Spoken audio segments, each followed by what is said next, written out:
Yes, atukwaniriza ku mukutu gwaffe omuganzi ogumanyikiddwa nga Uganda Mukamooli. Muganda wange oli waddembo kuba nti osubscribinga kweno channel noberanga ofuna ebintu ebitambula mu Uganda. Olunaku lwa leero tukuletedde Sheebah kalungi ne Rema Amulagirile. Sheebah kalungi yabuuziza Rema nti wakola otya okufuna omusajja akwagala era nkoze ntya okufuna omusajja anjagala nange nesetolinga nengivinga birth oba nange nefuna kuzadde nefuna n'essanyu nga gwe lyolina. Muganda wange kusaba tula okalire tenga tukena kutusaako bino byennyini right about now. Sheebah kalungi mu quarantine period eno tatudde abadde akikozesako kuba nti reachinga mikwano gye n'okuba nti ababuuza engeri gyakoze eki gyalina okukolamu kuba nti naye afuna obufumbo obujjudde ate nga bwakitiibwa kugata n'okuba nti naye atandika okuzaala ku baana nga mikwano gye abali mu music industry. Tujjukire nti recently Rema Amulagirile yakavaawo Edisa Musuuza n'agenda ewa Dr. Hamza Sebunya era nga Rema atulaga nti ali mu bufumbo obugumivu n'okuba nti obufumbo bwe butambula bulungi. Otwogerera Rema akigambye okuba nti ali lubuto. So nolwekyo mu process bweti mukyala mukulu gwe bayita Sheebah kalungi Queen kama Sheebah naye alabika akoye ebyekiyayi era yavuddeyoko namukyalirako oba namuwirako olubu lw'ebigere ewuwe ne banyumyamuko mpola mpola. Twakitegereko nti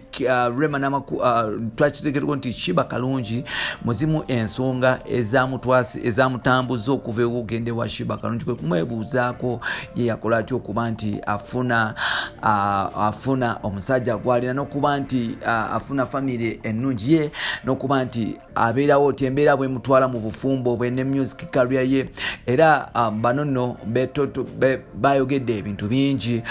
Sheebah agamba nti akoye embeera y'okubeera obw'omuntu. Sheebah agamba nti ebyobugagga byonna birina, ennyumba gye yali anoonya girina, erinnya yalifuna ne sente azifuna, naye ate obufumbo bwo tabulina.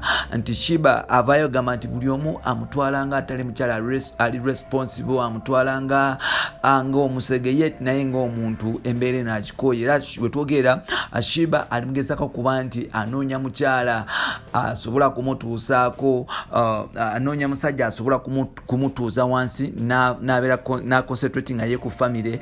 Sheebah agamba nti kekaseera okuba nti azaala, kekaseera okufuuka maama n'okufuuka responsible eri society.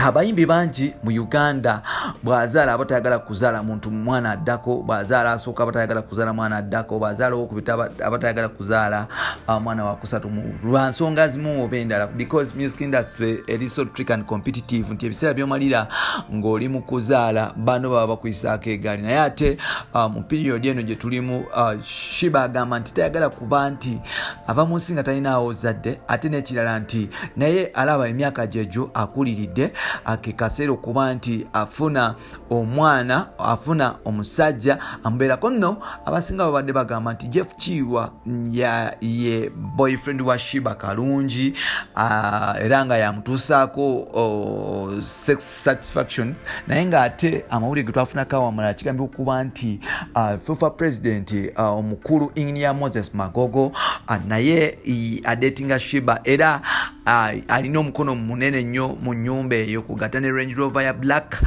mbu Sheebah gyavuga ya Engineer Moses Magogo. Tetumanyi oba bino biri kiria. Sheebah agamba nti nze nkoyo okubeera kid all the time, kekaseera nange ntandika okuba nti nfuna omwana wange, nfuna ewange neneyagala ne family yange nga temuliimu bulamu bwa kiyayi. Bino n'ebirala byoba olinda mu episode zaffe ziddako. Nsikadde ntambi Jimzo. Follow me on TikTok and Twitter Jimzo16 ne tubeere nga tukwatagana. Ate muganda wange nkusaba subscribing akweno channel obeere nga ofuna information nga bwalina okuba nti atambula gasookera wano abalala ne balyoka bagafuna. Bye bye.